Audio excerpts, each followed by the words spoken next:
Good morning दोस्तों। तो स्वागत है मेरे आज के ब्लॉग में दोस्तों। और मैंने अपनी अभी फर्स्ट राइड स्टार्ट कर ली है और ये है गार्डन कॉलोनी से ही। तो गार्डन कॉलोनी तो मेरा पड़ोसी है, मतलब मैं भी गार्डन कॉलोनी में रहता हूँ और ये सब जितने भी गार्डन कॉलोनी में रहते हैं ये सब मेरे पड़ोसी हुए। तो भाई मैं अपने पड़ोसी को राइड पे ले जा रहा हूँ और ये है सेक्टर 68 मोहाली की राइड। तो सेक्टर 67 तो वैसे भी मेरा फेवरेट है और 68 शायद उससे पहले है मुझे लग रहा है, जहाँ तक मेरा आइडिया है। बाकी जाके पता लगेगा वहाँ पे। तो आज मौसम बहुत गर्मी है, अभी स्टार्ट हुई है गर्मी, तो देख लो धूप अभी थोड़ी थोड़ी तो हो गई है स्टार्ट। तो चलो पैसेंजर आ गए हैं, चलते हैं दोस्तों। हम पहुंच चुके हैं मोहाली और पैसेंजर को तो मैंने कर दिया है ड्रॉप और मैं दिख रहा था दूसरी राइड। तो मैंने एक राइड उठाई अपने खरड़ की और वो थी मतलब 2 किलोमीटर से थोड़ा सा 100-200 मीटर ऊपर थी शायद। तो मैं 1.5 किलोमीटर तक पहुंच गया था और उसके बाद पैसेंजर ने राइड कैंसिल कर दी। तो मुझे गुस्सा तो बहुत आया पर मैंने कहा चलो छोड़ो कोई बात नहीं अब। तो अभी मैं जहाँ पे खड़ा हूँ ना, यहाँ पे बहुत अच्छी अच्छी कंपनी है और ये देखो कितनी मस्त लग रही है बिल्डिंग यार, बहुत ही लग्जरी बिल्डिंग लग रही है। ऑफिस भी इसमें अच्छे अच्छे होंगे फिर। ये सिंपल देखो कितनी अच्छी है, बिग बैंग कंपनी है कोई, 666 बिग बैंग। मुझे तो पता नहीं खैर इसके बारे में, आप लोगों को पता हो तो मुझे बताना ज़रूर कमेंट करके दोस्तों। तो अभी तो बड़ी शांति शांति सी लग रही है, सुबह सुबह का टाइम है ना। तो यहाँ पे भी है, मुझे लग रहा है ये तो कुछ मुझे ऐसे लग रहा है जैसे वो पीजी वगैरह टाइप में नहीं होते हैं वैसे बनाया हुआ है। अभी मैंने फिर मोहाली की राइड उठा ली है और मोहाली सेक्टर तो मुझे ध्यान नहीं है पर यहाँ से है 14 किलोमीटर। तो मैं अभी आया हूँ दर्पण सिटी में। तो दर्पण सिटी के ये है गेट नंबर 2 में अंदर गली। तो यहाँ से पैसेंजर को पिक करना है। तो वो है सेक्टर कौन सा होगा, 67 के आसपास का ही है कोई सेक्टर शायद। तो वहाँ पर ड्रॉप करना है पैसेंजर को। मैं वेट कर रहा हूँ, धूप में यार आ ही नहीं रहे हैं पैसेंजर यार, पसीने पसीने हो रहा हूँ मैं ना। तो अभी यहाँ पे कुछ छाँव वाली जगह ही नहीं है जहाँ पे खड़ा हूँ, कहाँ पे खड़ा हुआ हूँ, यहाँ पे सारी जगह धूप ही धूप है। तो चलो कोई बात नहीं, ये तो किस्मत में ही है पसीने मेरे। तो आ गए हम फिर से मोहाली सेक्टर 74 में ही, पर ये टेली परफॉर्मेंस से भी थोड़ा सा आगे ही है, 2 किलोमीटर 2.5 किलोमीटर आगे है। तो मतलब यहाँ पे पीछे जैसे ये है ना, बस इधर को ऐसे मुड़ते हैं तो फिर वो लांड्रा की तरफ को जाते हैं, उस तरफ को लांड्रा है। तो बस यहीं एंड में ही है ये ना। तो ये आता है मुझे लगता है 91 सेक्टर में आता है ये वाला एरिया ना, आई थिंक सो, मतलब मुझे आइडिया नहीं है बट फिर भी लग रहा है ऐसा।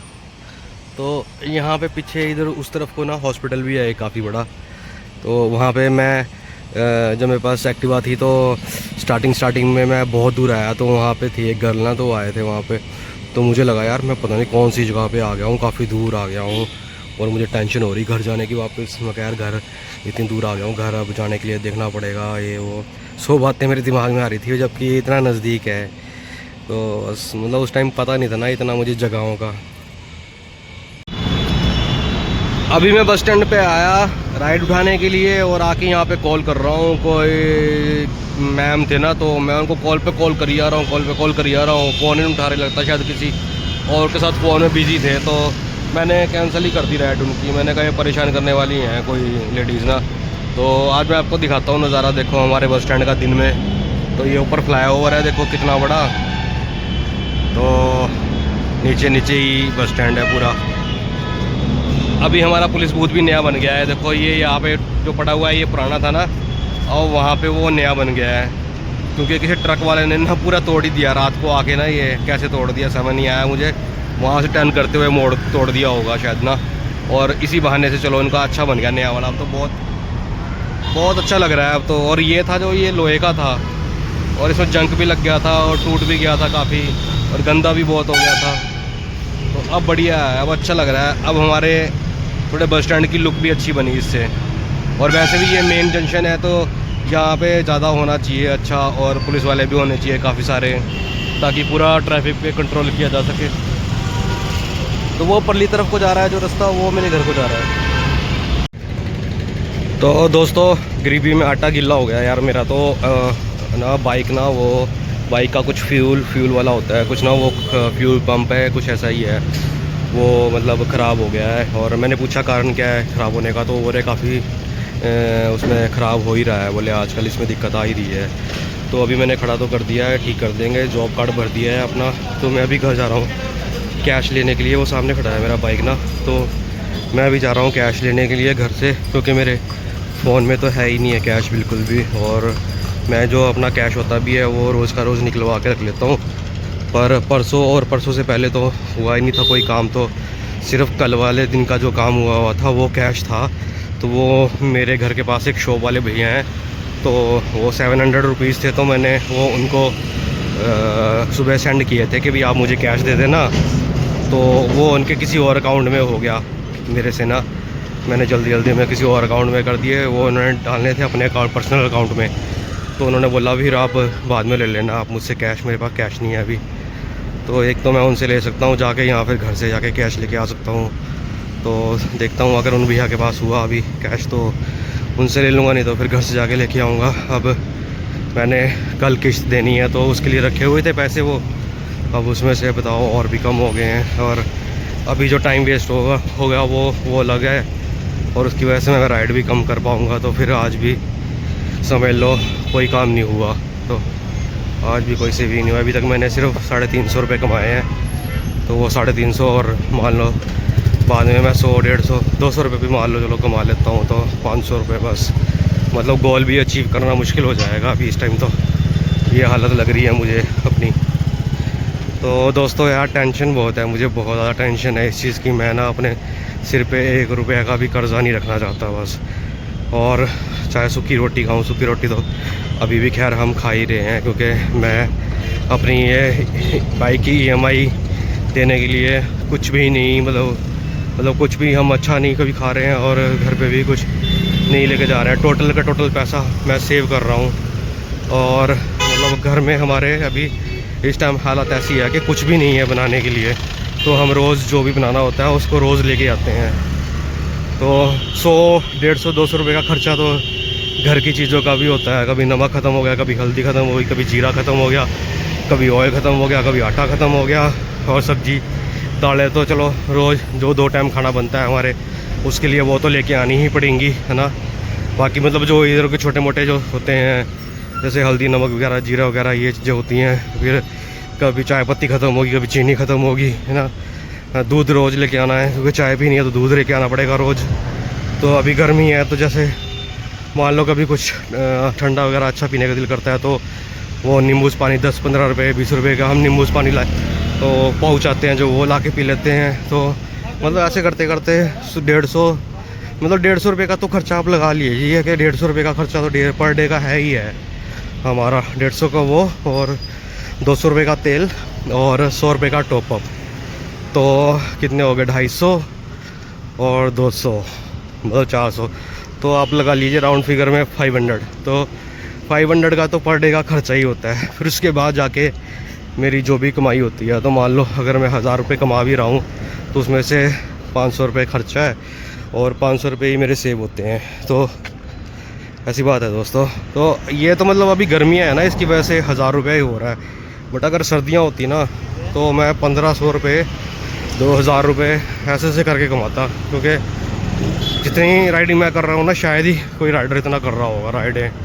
तो अभी गर्मी की वजह से, एक्चुअली मुझे गर्मी से प्रॉब्लम है, एलर्जी है, और मुझे सूट नहीं करती है बिल्कुल भी गर्मी ना, इसलिए कभी मैं यहाँ पे आना चाहता ही नहीं था, हिमाचल में ही रहना चाहता था। तो चलो अब तो हैबिट बन जाएगी। 2-3 साल हो गए हैं, पिछले साल तो हमारे शरीर पे इतनी ज़्यादा पित्त हो गई थी, क्योंकि हमारे पास कूलर भी नहीं था, जो कूलर था वो ख़राब हो गया। तो बड़ी मुश्किल से हमने 2 महीने कैसे निकाले हमें पता है। तो हमारे पूरे शरीर पे पित्त हो गई थी, और उसके बाद फिर हमारे पड़ोसी हैं जिनका हम जितना भी धन्यवाद करें ना, बहुत कम है, बहुत कम। तो उन्होंने फिर हमें अपना कूलर दिया, जो कि अभी तक भी काम आ रहा है। तो इस साल भी सोचा था हमने AC लगवाएंगे, लेकिन हमारे हालात ही कुछ अजीब से हो गए हैं काम बंद होने की वजह से। बंद तो नहीं बोलूँगा मैं, बट ये बोलूँगा कि बच्चे कम हो गए ना वहाँ से, तो ऑटोमेटिकली फिर वो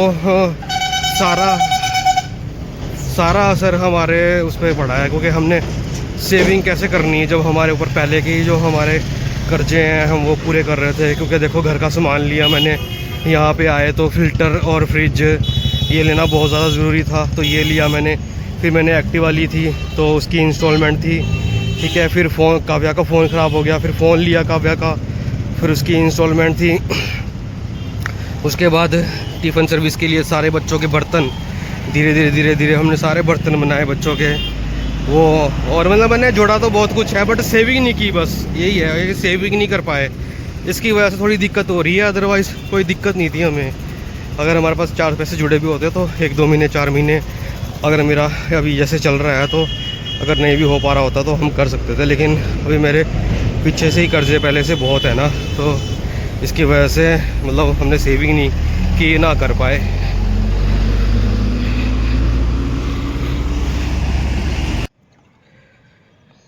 मैं राइड पे भी आ गया हूँ क्योंकि शाम का टाइम हो गया है, और वैसे ही मैं 1 घंटा लेट हो गया हूँ, 1-1.5 घंटा लेट हो गया हूँ। तो अभी सनसेट हो रहा है, देखो वहाँ पे सूरज की रोशनी दिख रही है।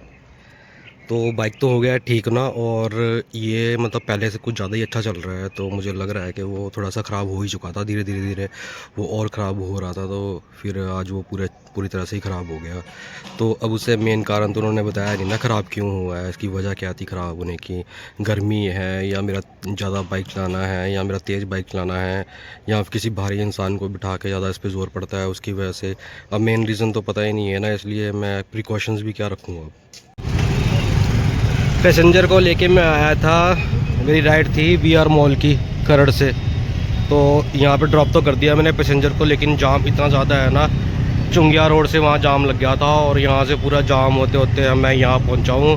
मतलब मेरी 10 मिनट की राइड पौने घंटे की होगी, और जाम बहुत ज़्यादा है। तो चारों तरफ से ही है जाम है ये। तो अब ये जब तक खुलेगा नहीं तब तक मैं यहाँ से जाऊँगा नहीं, यहाँ पे खड़ा रहता हूँ, क्योंकि बीच में जाके ना फंसने वाला काम हो जाता है। हाथ दर्द करने लग गए मेरे।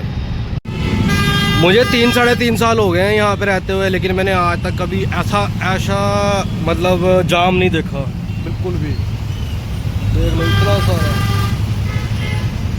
इतना तकड़ा जाम मैंने आज तक नहीं देखा भाई, कसम से। आज तो बहुत ज़्यादा जाम लगा हुआ, बहुत ज़्यादा।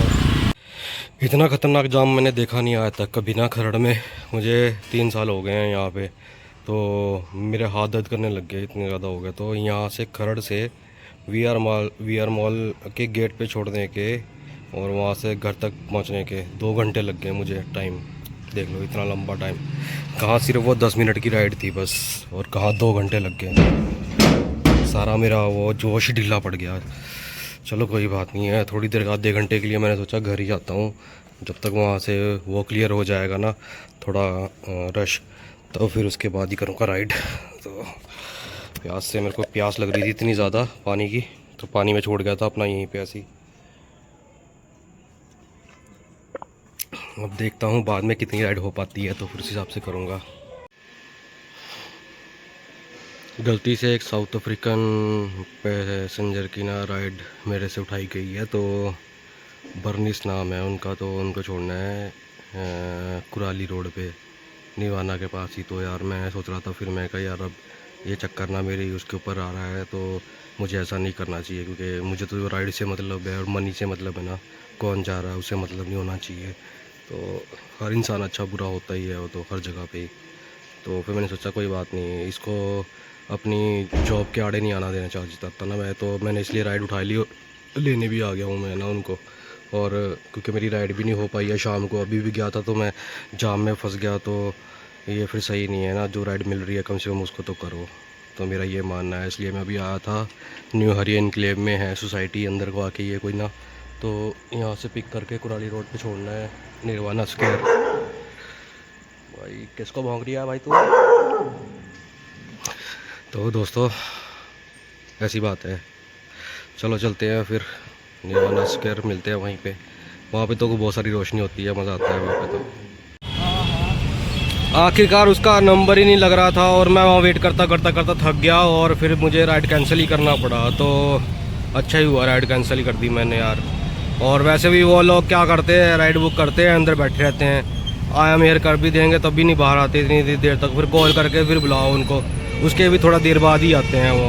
क्या फ़ायदा ऐसे घटिया बंदों का यार, बल्कि गालियाँ सुनते हैं मेरे मुँह से ना वो लोग ना, मतलब वो ये लोग ना, ये देखो ये जा रहे हैं दो, ये लोग ना यहाँ पे आके मतलब बहुत ज़्यादा और डोमिनेट करने की कोशिश करते हैं हम लोगों को, अपने पैसा दिखा के ना ये। और इनको ये नहीं पता कि हमारा अगर दिमाग घूम जाए तो फिर हम कैसे हैं। तो अभी मैं खड़ा हूँ यहाँ बस स्टैंड पे और मैं आपसे दो बातें डिस्कस करना चाहता हूँ दोस्तों। आज एक तो मेन अपडेट ये है कि एक हरियाणा की लड़की को पकड़ा है, वो जासूसी कर रही थी हिंदुस्तान की पाकिस्तान के लिए। और एक आदमी को भी पकड़ा था, नहीं एक आदमी को अभी पाकिस्तान भेजा था, क्या बोलते हैं इसके थ्रू, क्या बोलते हैं जो प्रोसीजर होता है वीज़ा वगैरह का, उनके थ्रू वहाँ भेजा था उसको। और जब उसकी सारी डिटेल्स वगैरह पता की है तो 6 लोगों को पकड़ा गया है जासूसी करने के उसमें आरोप में। और ये हरियाणा की लड़की है और ये यूट्यूबर है काफ़ी, और इसके 3.5 लाख सब्सक्राइबर थे यूट्यूब पे, तो काफ़ी फेमस थी लड़की वो। और एक मैं वीडियो देख रहा हूँ अभी जयपुर में, जो लड़का काफ़ी जगह पे पैसे और सामान, शायद पैसे ही रखता है, पैसे छुपा के रखता है और बोलता है ढूंढने के लिए, है ना। तो भाई वो बंदा इतना बड़ा फेक है ना, बहुत बड़ा फेक है वो बंदा। तो शायद उसने स्टार्टिंग में थोड़ा बहुत रखा भी होगा, लेकिन बाद में तो भाई अभी वो इतने ज़्यादा पैसे रखता है और बाद में उठा भी लेता है वहाँ से। और एक बंदे ने इसको शरेआम वीडियो में पकड़ा भी है बोलते हुए ऐसे करके, और वो बंदा बस उसको प्यार से मनाने की कोशिश करता है और उसको बोलता है कि वीडियो डिलीट कर दियो। और वो बंदा बोलता रहता है कि उसको भी हाँ भी बता, और वो ना वहाँ से कुछ नहीं बोलते हैं, वो चुपचाप चले जाता है वहाँ से और अपना वीडियो जो भी शूट कर रहा होता है वो करता रहता है। ऐसे दिखाता है कि जैसे मतलब उसको कोई फ़र्क नहीं पड़ रहा है इसके बोलने से। लेकिन ये है कि इंसान, अब लोगों को सच पता लग गया है कि वो बहुत बड़ा फ्रॉड है और इतना ज़्यादा अमीर हो चुका है ना वो। उसने ऐसे ही झूठ कर करके और बहुत ज़्यादा अपने फॉलोअर्स बढ़ा लिए और उसके बाद इतना अच्छा पैसा भी कमा लिया उसने, लेकिन निकला क्या अंदर से वो झूठा इंसान। तो कितने दिलों के साथ उसने खिलवाड़ किया है भाई, बहुत ज़्यादा। तो ऐसे झूठ परोसा जा रहा है भाई वहाँ पे यूट्यूब पे ना, तो हर किसी के इंसान के ऊपर भरोसा नहीं किया जा सकता। तो इसीलिए मैं अपना हमेशा जो भी है अपना रियल ही बताता हूँ, मैं कुछ फेक नहीं रखता।